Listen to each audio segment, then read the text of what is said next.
안녕하세요. 저는 경성대 한국한자연구소의 연규동이라고 합니다. 만나서 반갑습니다. 저의 전공은 문자학입니다. 특히 한글이 세계 문자사에서 어떻게 기여할 것인지에 대해서 연구하고 있습니다. 이번 시간에는 한글이 창제되던 당시에 동아시아의 여러 나라에서 사용되던 문자들에 대해서 살펴보겠습니다. 이러한 작업을 하는 까닭은 두 가지 이유가 있습니다. 첫째, 한글은 과학적이고 독창적인 문자입니다. 한글의 과학성과 독창성은 다른 문자와 비교해보면 더 잘 이해할 수 있습니다. 문자의 비교를 통해서 한글의 속성을 더 잘 이해할 수 있습니다. 둘째, 세계의 모든 발명품은 그때까지 인류가 성취해놓은 지적 성과가 축적되어 있습니다. 한글에 축적된 인류의 지적 성과를 살펴봄으로써 한글이 한국의 문자뿐만 아니라 세계의 문자사에서 어떻게 기여할 수 있는지를 살펴볼 수 있을 것입니다. 지금 사용되고 있는 세계의 문자를 그린 그림입니다. 동아시아 부분만 확대해서 보면 다양한 문자들이 사용되고 있다는 것을 알 수 있습니다. 이런 문자들은 크게 한글을 제외하면 한자 계통의 문자와 알파벳 계통의 문자로 구분해 볼 수가 있습니다. 아직 해독되지 않은 문자도 이 두 계통 중에 하나입니다. 한글이 창제되던 당시에 사용되는 문자는 조선왕조실록에 기록되어 있습니다. 실록 최만리 상소문에는 다음과 같은 기록이 있습니다. 오직 몽골, 서하, 여진, 일본과 티베트의 부류가 각기 그 글자가 있으며 라고 되어 있습니다. 샤말리 상소문에는 몽골 문자로 되어 있지만 그 몽골 문자는 사실은 파스파 문자를 가리키는 것입니다. 파스타가 아니라 파스파 문자입니다. 거란 문자는 빠져 있습니다만 거란 문자도 당시에 사용되었던 문자이기에 이번 시간에 같이 말씀드리겠습니다. 한자 계통의 동아시아 문자부터 살펴보겠습니다. 먼저 서하 문자입니다. 서하 문자를 기록한 문헌입니다. 서하 문자는 티베트계인들이 사용했던 문자입니다. 딱 보시면 아시겠지만 얼핏 보면 한자처럼 보입니다. 그 오른쪽과 왼쪽에 서하 문자의 발음과 뜻이 기록되어 있습니다. 서하 문자는 한자 계통의 표의 문자입니다. 글자 하나에 의미가 담겨져 있습니다. 특히 의미를 강조한 문자라고 할 수 있습니다. 예를 들어 보자면 문자를 나타내는 글자와 붓을 나타내는 글자에 공통적인 요소가 들어있습니다. 무언가를 쓴다는 것이 들어있는 것 같습니다. 다른 예를 들어보겠습니다. 귀를 의미하는 문자입니다. 이 문자 요소가 듣다라는 문자에 다 들어있습니다. 심지어는 방울이라든지 징이라든지 듣는 것과 관련된 것에도 이 귀라는 요소가 들어있습니다. 보다라는 요소도 보는 것과 관련된 모든 부분에 들어있습니다. 표의성을 강조한 의미가 강조된 문자라고 할 수 있습니다. 물론 가을이나 박다와 같이 여기에 왜 보는 것에 관련된 부분이 들어있는지 이해할 수 없는 부분도 있습니다만 전체적으로 의미에 기반을 둔 문자입니다. 서하 문자의 이해입니다. 서하 문자는 여러 개의 의미 요소들이 결합해서 하나의 문자를 이룹니다. 한자는 부수 외에는 독자적으로 사용되지 않는 경우도 있습니다만 서하 문자의 각각의 요소들은 독자적으로 사용된다는 특징이 있습니다. 다음은 거란 문자입니다. 거란은 몽골계 민족입니다. 요 왼쪽에 있는 둥그란 것은 거울입니다. 혹시 국립중앙박물관에서 보신 적이 있을지도 모르겠습니다. 이 뒷면에 거란 문자가 표시되어 있습니다. 이 문자를 보시면 크다라는 것과 금나라를 나타내는 문자가 오른쪽과 같이 되어 있습니다. 나라라는 뜻의 구루원이란 말이 세 개의 문자들이 결합돼서 만들어집니다. 각각 쥐, 우, 언이 결합된 말입니다. 당나라라는 말도 마찬가지로 세 개의 문자가 결합해서 하나의 문자를 이룹니다. 거란 문자는 거란 대자와 거란 소자로 구분할 수 있습니다. 거란 대자는 한자처럼 표의 문자입니다. 글자 하나에 의미가 들어 있습니다. 반면에 거란 소자는 음성적인 요소가 들어있는 표음 문자입니다. 거란 문자는 표의 문자입니다만 표음적인 요소가 들어있는 문자입니다. 이것은 거란 임금님의 관 위에 놓여 있는 판을 찍어온 사진인데 풀어쓰기로 되어 있습니다. 거란 문자는 기본적으로 이렇게 모아 쓰고 있습니다만 풀어 쓰는 경우도 있습니다. 위에 같이 모아 쓰는 것을 아래처럼 풀어 쓰기도 하고 이렇게 파란색 부분처럼 모아 쓴 부분을 풀어 쓰기도 합니다. 거란 문자는 풀어 쓰면 더더욱 한자처럼 보이기도 합니다. 이것을 원자라고 합니다. 그래서 원자들이 결합해서 하나의 문자를 이루는 것이 거란 문자의 속성입니다. 원자들의 예입니다. 원자들이 다양하게 결합하는 양상을 지금 보고 있습니다. 얼핏 보면 한글이 다양하게 결합한 것과 비슷해 보이기도 합니다. 다음은 여진 문자입니다. 여진은 퉁구스계 민족으로 금나라로 알려져 있습니다. 여진 문자는 주로 만주 퉁구스어를 적었는데 이 문자 역시 처음 보면 한자처럼 보입니다. 가운데에 파란색으로 되어 있는 부분이 여진 문자입니다. 그 오른쪽과 왼쪽에 뜻과 의미가 들어 있습니다. 그 왼쪽에 보면 하늘 천자가 있어서 그 뜻이 하늘이라는 걸 알 수 있습니다. 그 오른쪽에 있는 부분을 현대 한자음으로 읽어보면 아목합이 되어서 그것은 만주어의 압카, 하늘이라는 뜻의 압카와 통합니다. 아랫부분에 있는 글자도 여진 문자인데 그 왼쪽에 일릉길이라고 읽으면 이것은 만주어의 인원기, 날, 하루라는 의미와 통하고 있습니다. 여진 문자 역시 거란 문자처럼 한자 계통의 표의 문자이고 여진 대자와 여진 소자로 구분되고 음성적인 요소가 들어있습니다. 아마 여진 문자가 거란 문자의 영향을 받았기 때문에 비슷한 성격을 공유하고 있는 것 같습니다. 다음은 일본 문자입니다. 일본 문자는 지금도 사용되는 문자여서 간략하게 말씀드리겠습니다.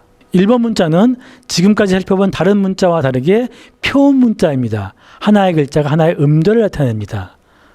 가타카나입니다. 가타카나는 한자의 일부분을 따서 만들어진 문자입니다. 히라카나는 한자의 초소체에서 발달한 문자입니다. 초소체라는 것은 글자를 빨리 쓸 때 나오는 모양인데 그 한자를 빨리 쓸 때 모양을 가지고 히라카나를 만들었습니다.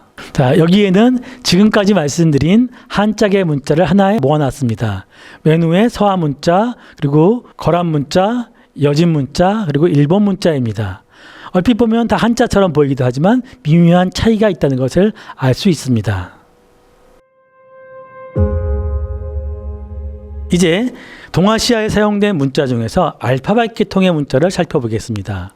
알파벳 계통의 문자는 가장 오래된 문자는 이집트 문자와 쐐기 문자입니다. 쐐기 문자와 이집트 문자가 페니키아 문자를 거쳐서 동쪽과 서쪽으로 전파됩니다. 서쪽으로 전파되면 우리가 알고 있는 지금 쓰고 있는 로마자가 되고 동쪽으로 전파되어서 동아시아, 동남아시아, 동북아시아의 여러 문자들의 기원이 됩니다. 그 중에서 인도계 문자를 거쳐서 티베트 문자, 파스파 문자를 거치는데 오늘은 티베트 문자와 파스파 문자를 살펴보기로 하겠습니다. 이것이 문자가 걸어온 길을 그림으로 그려본 것입니다. 티베트 문자입니다. 티베트족이 사용한 문자로서 가로쓰기를 하고 있습니다. 하늘색으로 되어 있는 것이 티베트 문자 기본자입니다. 이 기본자는 문자에 꼭 있어야 되고 기본자의 앞이나 뒤나 위나 아래에 다른 글자들이 덧붙습니다. 그리고 기본자는 기본적으로 아를 포함합니다. 그리고 하나의 음절마다 역삼각형 모양으로 끊어집니다. 그래서 음절이 표시되는 문자입니다. 첫 번째 브크라라고 되어 있는 걸 보시면 아무런 모음 표시가 없습니다. 모음 표시가 없으면 거기에는 아가 들어있는 것입니다. 두 번째 음절 휘스를 보시면 위에 빨간색으로 뭐가 이렇게 표시되어 있는데 그것이 이라는 모음입니다. 모음이 보조기호로 표시되어 있습니다.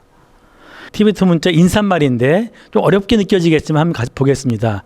이것의 발음은 글자를 읽어보면 따시 델렉으로 읽습니다. 그래서 표기하는 글자와 발음이 많이 달라서 여기서 한국어도 마찬가지죠. 법률이라고 쓰지만 발음이 법률인 것은 한국인들에게는 아주 익숙하지만 한국어를 배우는 사람들에게는 어렵게 느껴질 것입니다. 마찬가지로 티베트 문자도 문자 표기와 발음 표기가 다르지만 그 나름대로의 규칙이 있기 때문에 그 규칙을 알면 이해할 수 있습니다. 이것이 티베트 문자의 하나의 음절 표시입니다. 아까 말씀드렸듯이 티베트 문자는 항상 기본자는 반드시 들어가야 합니다. 하늘색으로 되어 있고 그 앞뒤에 여러 개의 글자들이 결합되어 있고 모음자는 붉은색으로 위나 아래에 표시되어 있습니다. 그래서 모음자 이우의 오가 위아래에 표시되어 있고 아래에 보시면 카에 보시면 아무런 모음 표시가 없는 것은 그냥 모음자 아가 들어있는 것입니다. 이러한 글자를 음소음절 문자라고 합니다. 좀 어려운 개념입니다만 하나의 글자가 하나의 음절을 나타내고 그 음절은 늘 일정한 모음을 표시하고 있습니다. 다른 모음을 표기하려면 앞과 뒤에 보조기호로 표시하는 문자가 음소음절 문자입니다. 다음은 몽골입니다. 몽골이라는 나라는 다양한 문자를 경험한 나라입니다. 이것은 위구르의 몽골 문자입니다. 우리 선조들도 조선시대에 몽골을 배울 때 위구르의 몽골 문자를 가지고 몽골어를 배웠다고 합니다. 제말리 상서문에 기록된 몽골 문자는 이런 여러 개의 몽골 문자 중에서 파스파 문자를 가리킵니다. 이것은 몽골이라는 말을 위구르의 몽골 문자와 끼릴 문자로 적은 것입니다. 이것이 파스파 문자입니다. 오른쪽에는 티베트 문자가 있는데 티베트 문자는 가로쓰기로 되어 있지만 파스파 문자는 세로쓰기로 되어 있고 제가 붉은색으로 표시된 부분이 모음입니다. 티베트 문자에서 보조기로 사용되었던 모음이 파스파 문자에서 세로쓰기를 하게 되면서 모음이 독립하게 되는 원인이 됩니다. 이것이 파스파 문자를 적은 문헌입니다. 그래서 파스파 문자는 티베트 문자와 같이 음소음절 문자의 속성이 있습니다만 티베트 문자보다 한 단계 더 발전해서 모음이 독립합니다. 이것은 아주 문자의 역사에 중요한 사건입니다. 이제 모음자가 자음자로부터 독립하게 되는 것입니다. 파스파 문자는 원나라 초기에 쿠빌라이 칸이 당시의 세계 문자를 통일하기 위해서 만든 문자입니다. 티베트 승려 파스파를 불러다가 제작했습니다. 그래서 파스파 문자라는 이름을 얻게 된 것이죠. 그런데 좀 복잡해서 한때 사용되다가 곧 사라집니다. 이 파스파 문자는 티베트 문자를 참고한 문자여서 글자의 모양은 아주 유사하지요. 지금까지 살펴본 동아시아의 여러 문자들의 속성들이 한글과 유사한 부분이 있습니다. 먼저 한자 계통의 문자와 비교해보면 네모꼴 단위에서 모아 쓴다는 특징이 있습니다. 그래서 하나의 글자가 하나의 음절을 표상합니다. 한글과 한자 계통이 공유하고 있는 속성입니다. 만약에 학교를 학교와 같이 쓰지 않고 학교와 같이 풀어 쓴다면 어디가 하나의 음절인지 파악하기 쉽지 않았을 것입니다. 또한 알파벳 계통의 문자와 한글이 공유하고 있는 속성도 있습니다. 먼저 분절음 개념입니다. 분절음이라는 것은 자음과 모음을 구분해낸다는 것입니다. 표음 문자의 속성이기도 하죠. 그리고 동성부용 초성이라는 개념을 공유합니다. 조금 어려운 개념이기도 합니다만 음절의 첫소리와 음절의 끝소리가 같은 소리라는 것을 인식하고 그것을 별개의 문자가 아니라 같은 문자를 만드는 것입니다. 그리고 한자처럼 음절 개념도 역시 알파벳 계통의 문자와 공유하고 있습니다. 일부 외국 학자들은 한글과 파스파 문자의 몇 개 글자의 모양이 닮아 있다는 이유로 한글이 파스파 문자를 참고한 문자라고 설명하는 경우도 있습니다만 그것은 사실일 수가 없습니다. 소리값이 다릅니다. 몇 개 획을 조합하여 문자를 만들다 보면 비슷한 문자가 생기기 마련입니다. 이걸 가지고 베꼈다, 참고했다라고 얘기하는 것은 지나치다고 할 수 있겠습니다. 이처럼 동아시아의 여러 문자를 살펴봄으로써 우리는 한글의 독창성을 더 잘 이해할 수 있습니다. 한글의 독창성은 세 가지로 구분할 수 있습니다. 도상성과 자질성과 비선형성입니다. 조금 어려운 용어이긴 합니다만 이 부분은 도상성에 대해서 해례본에 설명되어 있는 부분입니다. 도상성은 글자의 모양과 그 글자를 발음하는 발음기관과 닮아 있다는 것입니다. 세계 어떤 문자도 글자의 모양과 그 발음기관의 모양이 닮은 경우는 없습니다. 이것은 한글의 과학성을 보여주는 아주 좋은 예입니다. 서양의 학자들도 이 도상성에 대해서 아주 감탄하고 있습니다. 예를 들어서 우리가 지금 쓰고 있는 로마자 알파벳은 원래 상형 문자에서 기원한 겁니다. 그래서 글자 A, B, C, D의 모양이 그 A, B, C 발음과 아무 관련이 없습니다. 위에 어떤 그냥 다른 모양에서 모양이 변해온 것이기 때문입니다. 그것을 보면 한글의 도상성이 아주 명백하다는 것을 알 수 있습니다. 다음 자질성입니다. 이 부분은 자질성에 대해서 해례본에 기술되어 있는 내용입니다. 자질성이라는 것은 기본자를 만들고 기본자에다가 획을 더하거나 두 개의 글자를 반복해 씀으로써 그 글자의 속성과 발음의 속성을 일치시킨다는 것입니다. 그래서 그와 크의 관계, 느와 드의 트의 관계, 이런 것들을 자질성을 통해서 알 수 있습니다. 이 자질성은 음소보다 작은 단위에 대한 정보를 보여주기도 하고 자음과 모음의 제자 원리가 다르다는 속성이 있습니다. 그래서 훈민정음을 자질문자라고 부르는 가장 큰 이유가 되는 것입니다. 다음은 비선형성입니다. 비선형성에 관련된 해례본의 기술입니다. 비선형성을 쉽게 말씀드리자면 음절단위 모아쓰기입니다. 낮자들이 하나의 사각형 안에 모여 있는 것입니다. 이것을 음절단위 네모꼴이라고도 하고 음절합자라는 용어를 쓰기도 합니다. 이 음절단위 모아쓰기는 큰 장점이 있습니다. 글자와 음절을 시각적으로 구별할 수 있다는 것입니다. 그래서 어디까지가 글자이고 어디까지가 음절인지를 눈에 보입니다. 예를 들어서 우리는 한글의 발음을 적으면 그 발음 그대로가 음절입니다. 그러나 영어를 보시면 어디까지가 하나의 음절인지를 파악하기가 쉽지 않습니다. 그래서 한글은 음소 문자와 음절 문자의 장점이 조합되어 있는 문자입니다. 이러한 사실은 1940년대 훈민정음 해례본이 발견됨으로써 더 새롭게 깨달은 사실입니다. 훈민정음의 도상성, 자질성, 비선형성은 해례본에 자세하게 기록되어 있습니다. 외국의 문자학자들도 크게 감탄하고 있는 부분입니다. 한글은 분석하기 쉽고 배우기 쉽고 또 해석하기 쉬우면서 쉽게 읽을 수 있다는 것을 강조하고 있습니다. 총균수의 저자인 다이아몬드도 훈민정음의 속성에 대해서 아주 극찬하고 있습니다. 자음과 모음 글자가 한눈에 구별되면서 이것이 사각형 안에 잘 음절 단위로 표현되어 있다는 사실, 몇 개의 글자만 기억하면 빠르게 배울 수 있다는 사실을 강조하고 있습니다. 훈민정음이 왜 과학적인지를 설명하려면 훈민정음의 도상성을 설명하면 됩니다. 훈민정음이 왜 체계적인지를 설명하려면 훈민정음의 자질성을 설명하면 됩니다. 훈민정음이 왜 실용적인지를 설명하려면 훈민정음의 비선형성을 설명하면 됩니다. 물론 비선형성은 단점도 있긴 합니다.